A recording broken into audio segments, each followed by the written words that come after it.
Sure. So partnering together when purchasing property is something that very, very, very often happens in South Africa. The reason for this is it might be the lack of affordability,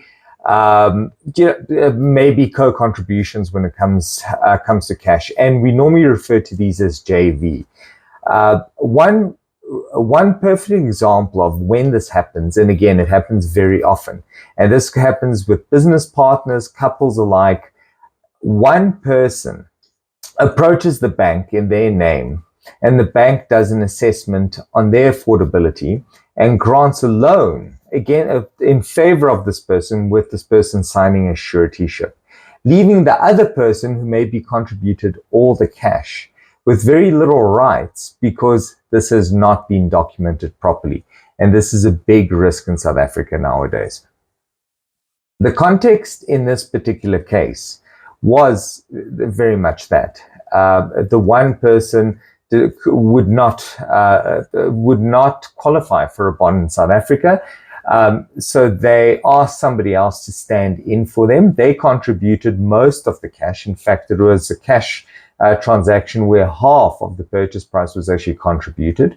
And the other person, at that moment, in kindness, I'm assuming, approached the bank and created a company. And in this company, it was the sole shareholder, sole director, and the bank afforded him or that company a loan and mortgaged the property in security of that loan. As it stands at the moment, though, this person, this partner, is the only shareholder, only director, meaning that they have full control over that company. And there was no document that actually gave the main person, our client, the investor, the person that put in the money, there's no document that gave this person any rights.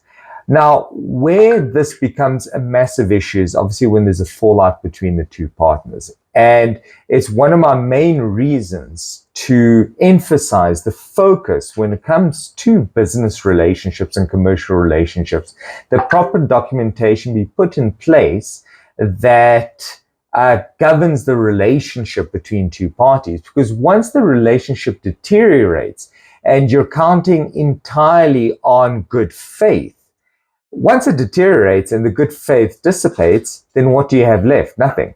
You need a set of rules, and that's the only real way to govern relationships worldwide, is by having a set of rules that people respect and that people acknowledge exist. In this particular instance, two situations arose. The first one was the disclosure of information. Amounts being paid towards the bank and how the banks did certain calculations and the communication with the banks and decisions that were made throughout the home loan period were not made available to the investor. So the investor was completely in the dark as to how repayments were being calculated, how the loan term wasn't exactly what they had anticipated it to be, and they weren't able to get the answers, unfortunately, from the partner due to the deteriorating relationship. Second issue is obviously now taking back the property. At the end of the day, the implied agreement between the parties was that the one putting in the money was actually buying the property. The other one was doing a favor. And by doing a favor, was he entitled to a portion of the property? In this instance, the investor believes not. But since it's not documented, now the forceful, call it the forceful return of the shares in the way that the investor had anticipated it taking place needs to find itself some sort of recourse to enforce that. And what is that recourse? Since it's not documented, it's a question of possibly going to court and trying to convince the court that the commercial terms of the agreement that the investor is reliant upon actually make sense. And since there's always two versions to the story, this does carry a level of risk to it. So I think the takeaway from this story is never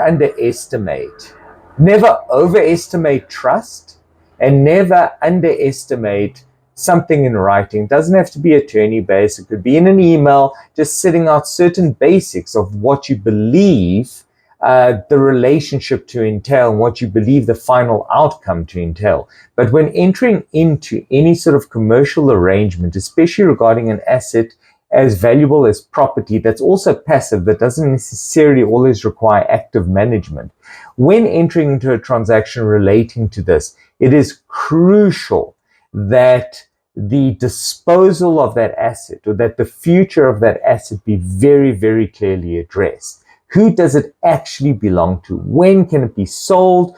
When can one person get access to it? And the disclosure of information. Because if one person stands as director and shareholder, the problem is that financial institutions like banks, for example, will only recognize that person. So as great as your agreement may be, unless you go and you try and enforce it in the court and get a court order, that specific financial institution is not authorized to disclose any private information to you. So be very careful how you structure this. Be very careful to make sure that you've got the right rights in place in order to be able to request information if necessary. Well, yeah, thank you very much, Bruno.